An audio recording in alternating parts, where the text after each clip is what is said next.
Hey Collective Youth, it's Matthias here, and today we're doing another one of our Daily Devos, and today we're going to be in the book of Romans. Now, if you know who wrote the book of Romans, I would love for you to comment that in the chat below, and then also if this author ever wrote any other books, I would also love you to comment that in the chat as well. We're going to test your Bible trivia here, and so like I said, today we're in the book of Romans and chapter 3, and we're going to be looking at verses 21 through 24. Now, I'm going to read this and then we're going to talk about it. So in verse 21 it says this, "But now, apart from the law, the righteousness of God has been made known, to which the law and the prophets testify.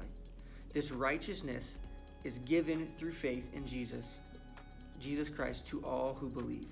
There is no difference between Jew or Gentile, for all have sinned and fall short of the glory of God. And all are justified freely by his grace through the redemption that came by Jesus Christ." And today I want to specifically focus on verses 23 and 24. And I say that because a lot of us know or have heard of verses 23, and it says, "For all have sinned and fallen short of the glory of God."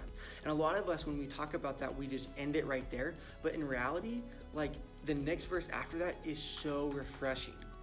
Because it says in verse 23, "For all have sinned and fallen short of the glory of God." And then after that verse, there's a comma. And then 24 says, "And all are justified freely by his grace through the redemption that came by Jesus Christ." And so right here we get to see a positive or a negative in the verse 23 and then a positive in verse 24. And a lot of us skip over that positive when in reality that is one of the best things that could possibly ever happen to us, because it was by Jesus' grace that he came to redeem us and save us. So today I would encourage you guys, and I would love to hear just your thoughts about Jesus' grace in your life.